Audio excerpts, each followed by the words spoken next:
Sir मेरा question है कि ऐसा एक सेइंग है कि if anything happens happen for a reason, मतलब गुड रीज़न, और बचपन से पढ़ते भी आ रहे हैं कि जो कुछ भी होता है अच्छे के लिए होता है।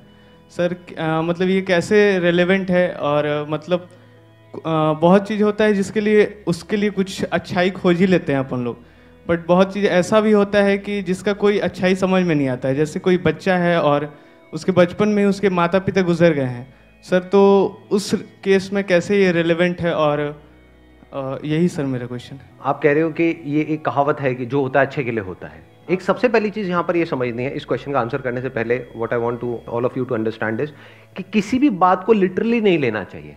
किसी भी बात को एज इट इज मत लो, थोड़ा सा उसमें अपना दिमाग लगाओ कि जरूरी नहीं है कि कहीं पे लिखा है, चाहे वो कहीं भी लिखा है, चाहे वो किसी ने भी कहा है, चाहे वो बंदा किसी भी लेवल पे है, किसी ने कुछ कहा है तो उसने एक पर्टिकुलर स्टैंड पॉइंट से कुछ कहा है, तो उस बात को हम हर जगह पे फिट नहीं कर सकते। हर जगह पे फिट करेंगे तो हम खुद ही कंफ्यूज हो जाएंगे। फिर हम क्या कहेंगे कि वो बंदा गलत कह रहा है, जबकि जरूरी नहीं है वो बंदा गलत कह रहा हो। फॉर एग्जाम्पल मैं कुछ कह रहा हूं तो अब अगर मैं कह रहा हूं तो एक पर्टिकुलर स्टैंड पॉइंट से कह रहा हूं, बट उसी बात को पकड़ करके अगर आप और जगह पे फिट करोगे तो वो बात अप्लाई नहीं होगी। फिर आप क्या कहोगे कि नहीं ये बात बेकार है, ये बात गलत है। वो बात गलत नहीं है, आपकी समझ गलत है। तो अब आपने कहा जो होता है अच्छे के लिए होता है। एक्चुअल में लाइफ में जो भी होता है ना वो अच्छे के लिए होता है ना वो बुरे के लिए होता है। क्या अच्छा है क्या बुरा है, उसका रीजन क्या है? There is no reason, there is a cause but there is no reason. ध्यान से समझना, दोनों में बड़ा फर्क है। एक है law of cause and effect. Whatever is happening because of a cause. Earthquake आया, उसके पीछे कॉज है। मान लो बाढ़ आई कहीं पर, उसके पीछे कॉज है। किसी का एक्सीडेंट हुआ, कोई ना कोई कॉज है।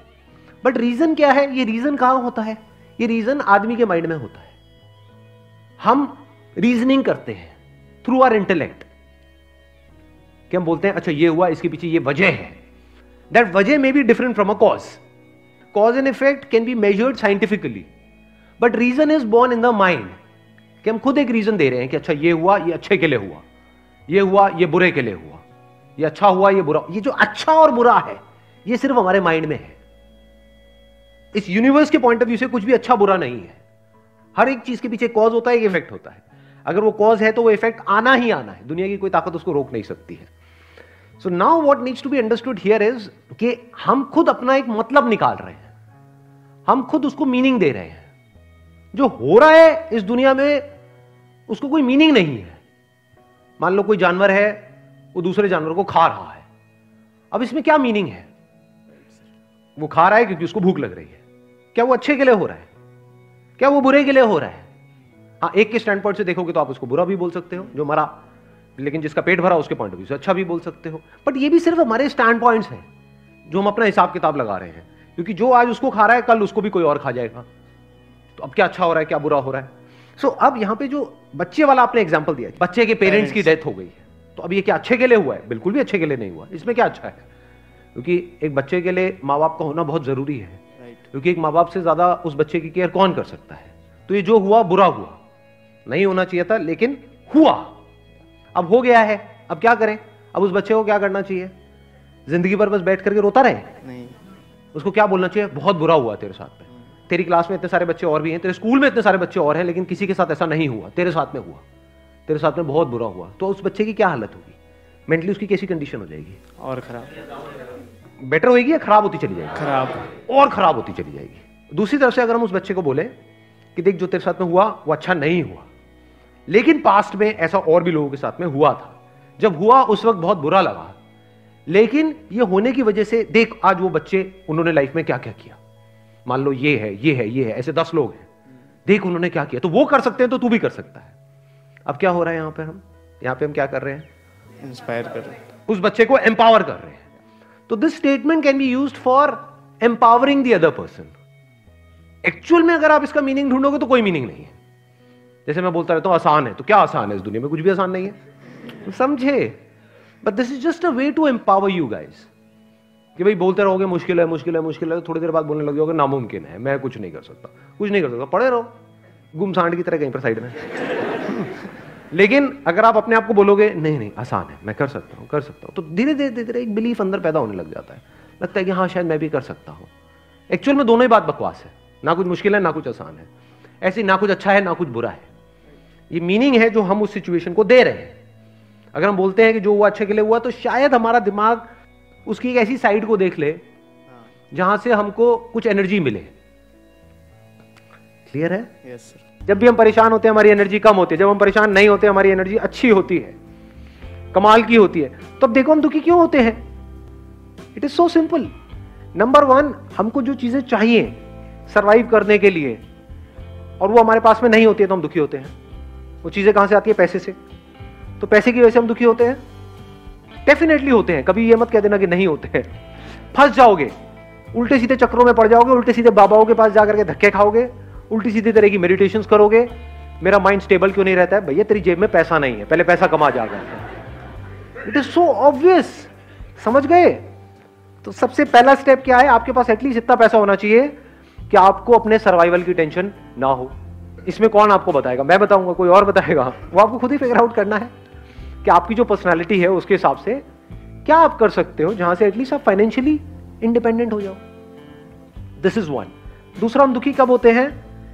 जब हम जितना कमा रहे होते हैं उससे ज्यादा हमारे खर्चे होते हैं। होते हैं? नहीं होते हैं?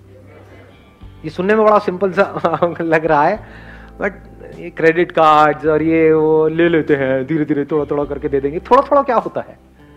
तो शुरू में एटलीस्ट आप इतना कर सकते हो कि शुरू में गाड़ी लेनी है, ये लेना है, वो लेना है, डाउन पेमेंट पे लेना है, चक्कर ही खत्म। नहीं है डाउन पेमेंट के पैसे, मत लो। ये अगर इतनी बेसिक सी भी बात आपको समझ आ रही है तो प्रेशर रिलीज हो गया आपके ऊपर से, बहुत मेजर प्रेशर रिलीज हो गया। हाँ, दुनिया को दिखाने के लिए, अपने अंदर ही अंदर कुछ भी कहानियां बनाने के लिए ना, समझे? अपने अंदर ही अंदर हम कुछ भी कहानियां बना लेते हैं कि नहीं नहीं ये तो मुझे चाहिए ही, इसके बिना तो मेरी लाइफ चल ही नहीं सकती है, बाइक से मुझे गाड़ी लेनी ही पड़ेगी। और ले ली, उसके बाद में आपके बॉस ने आपकी ले ली। समझे? होता है? नहीं होता है? आपको इतनी अकल होनी चाहिए कि मेरे पास में जितना पैसा है मेरे खर्चे उससे हमेशा ही कम रहे, अगर आपको बिना टेंशन के जीना है तो। ये आ गया दूसरा। तीसरा, हम दुखी क्यों होते हैं? कभी सोचा है क्यों होते हैं हम दुखी? कंपैरिजंस करते हैं। जब भी अपने आप को किसी से भी कंपेयर करते हैं तो हमारे ऊपर प्रेशर क्रिएट होता है। इस दुख को आप प्रेशर बोल सकते हो। और जिसके ऊपर जितना ज्यादा प्रेशर है, अभी जैसे आपको बोला जाए भागने के लिए और आपके पीछे मैंने 50 किलो का एक बैग टांग दिया, कहूंगा भागो, और एक है कोई बैग ही नहीं है, कोई बैगेज नहीं है, किस केस में ज्यादा तेज भागोगे? ऑब्वियस है ना, ये बात है, बोलने की जरूरत है। तो अपने अंदर झांक करके देखो कितना प्रेशर है। अभी हम क्या कर रहे हैं? लिस्ट बना रहे हैं किस वजह से प्रेशर क्रिएट होता है। नंबर 1 पैसे की कमी से, नंबर 2 खर्चे ज्यादा होने की वजह से, नंबर 3 अपने आप को कंपेयर करने की वजह से। चाहे आप किसी से भी कंपेयर करो, प्रेशर क्रिएट हो जाएगा। और प्रेशर ये मत समझना कि सिर्फ जब आप अपने आप को किसी ऐसे बंदे से कंपेयर करते हो जो आपसे ऊपर है तब आपके ऊपर प्रेशर क्रिएट होता है। कोई बंदा आपसे नीचे है, उससे भी अपने आप को कंपेयर करते हो तो प्रेशर क्रिएट होता है अंकल। क्यों? क्योंकि अब आपकी वॉट लगेगी ये सोच करके ही कि अगर वापस से मुझे उस लेवल पर डाल दिया तो पता नहीं क्या हो जाएगा। आपके ऊपर प्रेशर क्रिएट होगा कि वो बंदा मेरे से आगे निकल गया तो पता नहीं क्या होगा, इसने मेरी कुर्सी ले ली तो पता नहीं क्या होगा। ये सब प्रेशर्स है, ये आपकी एनर्जी को खत्म करते चले जाएंगे। अपने आप को अपने दोस्तों से कंपेयर करो, ये करो वो करो। तो comparison of any kind is pressure. ये तब आप समझ सकते हो जब बड़े रिलैक्स होकर के अपनी ब्रेन को आप ऑब्जर्व करते हो। जब आप बोलते हो मैं टॉपर हूं, तो क्या होता है? क्या प्रेशर सिर्फ उस पर क्रिएट होता है जो बॉटम पे है, या टॉपर पे भी क्रिएट होता है? समझ आ रही है मेरी बात है? तो इतनी हमारे अंदर अकल होनी चाहिए, हमको आगे बढ़ने के लिए लाइफ में अपने आप को किसी से कंपेयर करने की जरूरत नहीं है। अपने पोटेंशियल को पहचानना है, उसके हिसाब से आगे बढ़ना है। किसी के जैसा नहीं बनना है, चाहे वो कोई भी हो, कोई भी फन्ने खाओ, उसके जैसा नहीं बनना है, अपने जैसा बनना है। और बताओ, और प्रेशर किस वजह से क्रिएट होता है? एक्सपेक्टेशंस। अब एक्सपेक्टेशंस क्या है? सिर्फ एक लाइन में बोलूंगा जिसमें आपकी सारी एक्सपेक्टेशंस कवर हो जाएगी। ये जो दुनिया है जैसी है मुझे पसंद नहीं है, मैं चाहता हूं ये ऐसी हो जाए, यही तो है एक्सपेक्टेशंस। और क्या है? और जब भी आप इस तरह से एक्ट करते हो, यानी कि कोशिश करते हो उनको बदलने की, तो अगर वो बदल भी गए तब भी आप हारने वाले हो इस रास्ते पे चल करके। क्यों? क्योंकि आपकी साइकी में क्या बैठेगा, आपके सबकॉन्शियस में क्या बैठेगा कि मैं बदल सकता हूं। अगर मैं इसकी एक हैबिट बदल सकता हूं, जैसे फॉर एग्जांपल जो हस्बैंड वाइफ है उनकी प्रॉब्लम की शुरुआत कहां से होती है? हस्बैंड कुछ बोलता है अपनी वाइफ को करने के लिए कि तुम्हें करना ही पड़ेगा, मान लो पल्लू करना ही पड़ेगा, वो कहती है चलो कोई बात नहीं, एक ही तो बात है, कर देती हूं ना। उसने पल्लू किया, अब आपको क्या लगता है वो हस्बैंड वहीं पे रुक जाएगा? वो क्या कहेगा? अब तुम्हें रोज सुबह उठ करके पैर भी छूने होंगे, रोज सुबह उठ करके मेरी आरती भी करनी होगी, रात को मेरे पैर भी दबाने होंगे, फिर एक दिन ऐसा आएगा वो गला दबा देगी अपना। अब इसमें नुकसान किसका हो रहा है, ध्यान से समझना। क्या सिर्फ उस लड़की का हो रहा है या इसका भी हो रहा है, लड़के का भी? ये देखने के लिए बड़ी समझ चाहिए। इसका भी हो रहा है, क्योंकि जब अलग होंगे तो दोनों को दुख होगा ना। उसको इतनी, मान लो उसकी 100 एक्सपेक्टेशंस पूरी करने के बाद में उस लड़की ने रिवोल्ट किया, तो उसको दूसरी ऐसी लड़की कहां से मिलेगी जो उसकी 100 एक्सपेक्टेशंस पूरी करे? दूसरी शादी करेगा तो वहां पे तो कान के नीचे पड़ेंगे घुमा करके।